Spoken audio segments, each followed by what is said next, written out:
Bonjour à tous, je me présente, je suis Vianney Rapace, lauréat printemps 2016 de l'Institut de l'Engagement et j'ai réalisé mon service civique à la Ligue de l'Enseignement, Fédération du Nord. Nous sommes réunis ici pour revenir sur la conférence de cet après-midi qui s'intitulait « Pourquoi s'engager encore en politique ?» et qui était présentée par Nadège et suivie également par notre président Martin Hirsch. Je vais laisser la parole tout de suite à Hamza.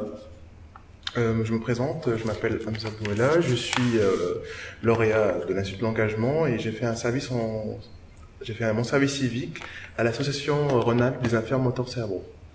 Du coup, ma question est la suivante, suite à la conférence qui a eu lieu. Faut-il être militant pour s'engager en politique? C'est en fait une double question. Et après, est-ce qu'il faut avoir un devoir d'exemplarité pour être engagé? La question s'adresse à moi. À vous deux. En premier. Allez-y. Alors, faut-il être militant pour s'engager en politique? En fait, ça dépend de quelle manière on prend ce terme de militant, mais je pense qu'on peut militer de plusieurs manières dans sa vie. Militer, c'est dire qu'on défend ardemment une cause, et je pense que c'est une qualité plus qu'une obligation pour s'engager. Et le devoir d'exemplarité pour un engagé, est-ce que c'est obligatoire ou c'est optionnel? Je pense que le devoir d'exemplarité, d'abord, pour tout un chacun, je pense que c'est important. Je pense en revanche qu'il ne faut pas mettre trop de pression aux uns et aux autres. Je pense qu'il faut être honnête. Après, quant à l'exemplarité, je pense que c'est une charge très lourde à porter sur ses épaules. Du moment qu'on fait les choses bien, je pense qu'on peut être épanoui dans son action. Moi, sur l'exemplarité, je commencerai par le fait que l'un des problèmes qu'on a vu d'ailleurs pendant la conférence, c'est un manque de confiance dans les politiques. Et du coup, à ce manque de confiance, je pense qu'il faut effectivement répondre par redonner confiance. Et redonner confiance, je sais pas si ça s'appelle l'exemplarité, c'est-à-dire être meilleur que les autres, mais en tout cas, ne pas avoir de comportement vis-à-vis de l'argent, de l'honnêteté, qui soit contraire à ce qu'on prône. Donc ça, je pense que c'est important. Et le militantisme, moi, c'est un mot que je retrouvais quand j'étais à Emmaüs. On se considérait comme des militants. Il y a des militants dans des partis politiques. Il y a des militants du service civique. Militer, c'est effectivement, comme le disait Nadège, plaider pour une cause. Et je pense que la vie est triste quand on ne plaide pas pour une cause. Est-ce que je peux ajouter que, en fait, peut-être, c'est en fait l'intégrité qui est importante. Voilà, je pense que c'est vraiment l'intégrité, l'honnêteté qui prime et qui effectivement pour donner la confiance, parce que faut qu'on sorte quand même un peu de ce cercle infernal, tous pourris, manque de confiance et justement repli sur soi et reflux de l'engagement. Voilà. Margot, est-ce que tu peux... Je te laisse la parole. Je peux poser une question aussi à mon tour. Poser une question. Alors, Margot, lauréate de la promo 2016 aussi, j'ai fait mon service civique à l'association À la rue, qui est un festival d'art de rue dans la Nièvre et qui est aussi un lieu de création et de résidence pour les compagnies d'art de rue. Et ma question pour vous, c'est pourquoi, c'est une question un peu plus personnelle, pourquoi à un moment de votre vie, vous vous êtes engagé dans tel parti politique ou dans telle association voilà. Alors, pourquoi? Alors, d'abord, j'ai toujours été, à titre personnel, assez engagée et pas forcément quelqu'un qui a froid aux yeux. J'ai toujours été déléguée de classe, etc., etc. Je suis de gauche, je crois beaucoup en la transformation de la société.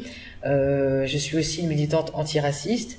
Et écoutez, je pense qu'au moment où j'ai pensé que je pouvais avoir la maturité pour m'engager et pour tirer aussi un certain nombre de personnes dans des causes, c'est à ce moment-là que j'ai considéré que j'étais prête à m'engager. Et puis, je pense que l'expérience personnelle aide beaucoup aussi à avoir un déclic pour s'engager. Moi, je me suis engagé dans un parti politique à 17 ans, après avoir écouté une conférence ou un meeting, en fait, de Michel Rocard. Et j'ai trouvé qu'il était tellement... qu'il y croyait tellement, qu'il disait les choses d'ailleurs avec complexité, et pas simplement, que je suis sorti, j'ai demandé mon bulletin d'adhésion, et j'ai adhéré, j'avais 17 ans. Et ensuite, j'ai quitté, je me suis jamais réinscrit dans un parti, quand je suis devenu fonctionnaire, en considérant que je voulais pas mélanger la politique et être fonctionnaire. Et puis quand même, il me manquait quelque chose, et par des rencontres, quelqu'un m'a emmené chez Emmaüs, quelques années après, Et là, j'y suis resté 17 ans. Et j'y suis resté à cause des gens qui y étaient, de ce qu'ils faisaient, et du fait qu'ils me disaient qu'ils avaient besoin de moi, donc ça tombait bien. Merci. Merci Martin. Je laisse maintenant la parole à Florian. Oui, Florian, moi j'étais en service civique à Eurocircle à Marseille, donc une association de mobilité internationale pour les jeunes. Et alors ma question c'est sur le cadre de liberté ou de contrainte qu'offre la politique. Alors tout à l'heure vous parliez d'honnêteté, d'intégrité. Et est-ce que vous estimez qu'à un moment dans l'exercice de vos fonctions politiques, vous avez été amené à faire des entorses ou à faire abstraction de vos valeurs personnelles, de vos convictions et des raisons pour lesquelles vous vous êtes engagé? Alors, je suis en train de chercher dans ma tête. Peut-être pas des entorses, mais quand on est dans une formation politique, on débat sur de certains sujets. À la fin, on doit trancher pour prendre une décision, une position.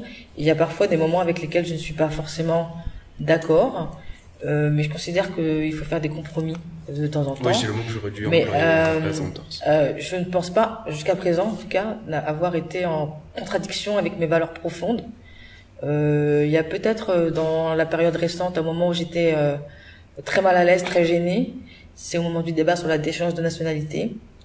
Mais j'exprimais mon désaccord et je suis heureuse qu'au final ça n'ait pas été mis en place. Alors moi, j'aime pas la discipline, et donc c'est pour ça que je me suis jamais réengagé dans un parti politique aussi, parce que je n'arrive pas à pouvoir dire que les gens qui seraient de mon camp aient forcément raison, et les gens qui seraient du camp adverse auraient forcément tort. Et donc voilà, je comprends très bien le besoin de solidarité qu'il y a, quoi. Il faut tenir une position, mais c'est pas mon truc. Voilà. Ce qui m'a conduit à être toujours, je dirais, avec deux orteils dans la politique, mais pas les deux pieds. Et ceci dit, si je peux donner un conseil qui vaut pour toute forme d'engagement, je trouve que d'être capable de conserver son indépendance de pensée, son indépendance par rapport au système est fondamental.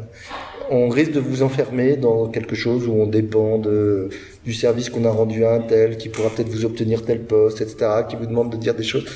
Pour réussir, comme on le dit tous les deux, à être fidèle à ses convictions, il faut effectivement garder une certaine indépendance qui peut passer par avoir un boulot à côté, qui peut passer par défendre apporter des idées et pas simplement récupérer les idées des autres et attendre tel ou tel poste. Voilà, indépendance de pensée en tout cas. On n'est jamais complètement indépendant de son environnement, mais rester avec un cap qui fasse qu'on soit pas trop dépendant des autres. Merci Martin. Maintenant, je laisse la dernière question à Noémie, notre locale de l'étape. Oui, donc Noémie Lalande, j'ai fait un service volontaire européen à Loima en Finlande. Je travaille dans un théâtre et au service jeunesse de la ville. Et donc en fait, j'ai deux questions. La première, c'est quel bilan faites-vous aujourd'hui de votre engagement? Je commence. Je le disais tout à l'heure, c'est vraiment pas une boutade. Moi, je pourrais pas vivre sans engagement. Donc, pour moi, c'est indissociable de ma vie, de ce qui me plaît, et avec des engagements différents, mais toujours un peu dans le même sens. Chercher à aider. Et puis, quand je vous vois là, moi, je me suis engagé parce que je ne connaissais pas le milieu associatif. On m'a conduit dans le milieu associatif. Dans le milieu associatif, j'ai vu des jeunes qui cherchaient à pouvoir passer 6 mois, 1 an, et à l'époque, il n'y avait pas de cadre. Donc, c'est comme ça que je suis devenu militant du service civique. Et donc, mon engagement auprès du service civique me conduit aujourd'hui à l'engagement dans l'Institut pour faire en sorte que le plus de personnes possible puissent vivre toute leur vie leur engagement.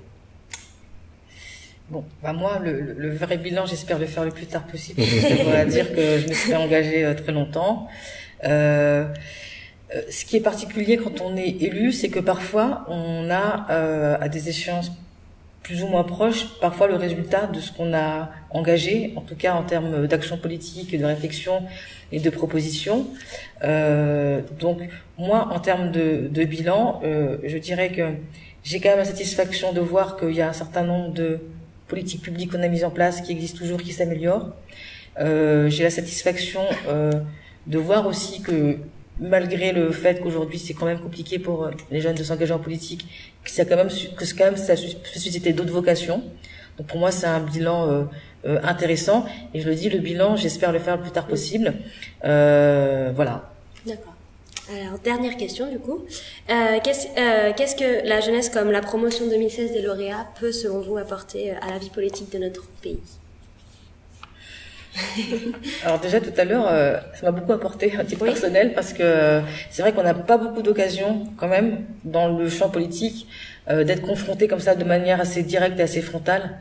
Je pense que ce qu'elle a apporté d'abord c'est son énergie, ensuite c'est vraiment ses expériences concrètes. Et je pense qu'aujourd'hui, dans la société d'aujourd'hui, avec les moyens dont on dispose aujourd'hui pour communiquer, il y a beaucoup de moyens pour transmettre des expériences, des propositions. Et je pense qu'il faut se saisir de tous les cadres qu'on propose. Je vois qu'aujourd'hui, parfois, il y a des consultations qui sont faites pour élaborer des lois. C'est peut-être aussi passer par là. Et je dis, en tout cas, pas lâcher et toujours, en tout cas, être en alerte et alerter les responsables politiques. Moi, je dirais que le paradoxe de la situation d'aujourd'hui, c'est que, alors que la représentation politique procède de nous, on passe notre temps à ne pas en être content, à dire ils savent pas faire, ils font pas bien, ils nous trahissent, etc. Et c'est pas avec ça qu'on fait les choses. Donc nous, ce qu'on essaye de faire, c'est de faire de vous des gens qui ne subissent pas, qui passiez pas votre temps à dire j'en ai marre de ce pays qui marche pas. S'il marche pas, à vous de jouer.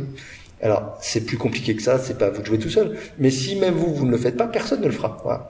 Donc, on est là pour vous confronter à des politiques, des chefs d'entreprise, à des tas de gens, des gens que vous pouvez aimer ou pas aimer, peu importe.